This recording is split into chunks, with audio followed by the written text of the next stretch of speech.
Digital arrest పేరుతో cyber నేరగాళ్లు ఓ software engineer నుంచి 11,80,00,000 కాజేసిన వైనం బెంగళూరులో వెలుగు చూసింది.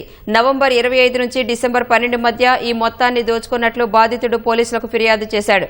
మొదట ఆధార్ కార్డు దుర్వినియోగానికి గురైందంటూ ట్రాయ్ అధికారుల పేరిట సాఫ్ట్వేర్ ఇంజనీర్కు ఫోన్ చేసిన సైబర్ నేరగాళ్లు దాని ద్వారా ముంబైలో బ్యాంక్ ఖాతాలు తెరిచి మనీ లాండరింగ్కు పాల్పడ్డారని చెప్పారు. ఆధార్ కార్డు ద్వారా తీసుకున్న సిమ్ కార్డులతో అక్రమ ప్రకటనలు ఇచ్చారని, బెదిరింపు సందేశాలు పంపారని బెదిరించారు. ఈ వ్యవహారంపై ముంబై కొలాబా సైబర్ పోలీస్ స్టేషన్లో కేసు నమోదైందన్నారు. తర్వాత పోలీస్ అధికారినంటూ మరొకరు ఫోన్ చేసి మనీ లాండరింగ్ వ్యవహారం చెప్పాడు. ఈ విషయాన్ని రహస్యంగా ఉంచాలని, లేని పక్షంలో నేరుగా వచ్చి అరెస్టు చేస్తామని బెదిరించాడు.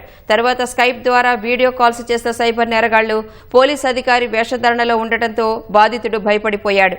ఈ క్రమంలో సైబర్ నేరగాళ్లకు పలు దఫాలుగా వేర్వేరు బ్యాంకు ఖాతాల ద్వారా 11,80,00,000 బదిలీ చేశాడు. ఈ మేరకు బాధితుడు ఇచ్చిన ఫిర్యాదు మేరకు పోలీసులు కేసు నమోదు చేసి దర్యాప్తు చేస్తున్నారు.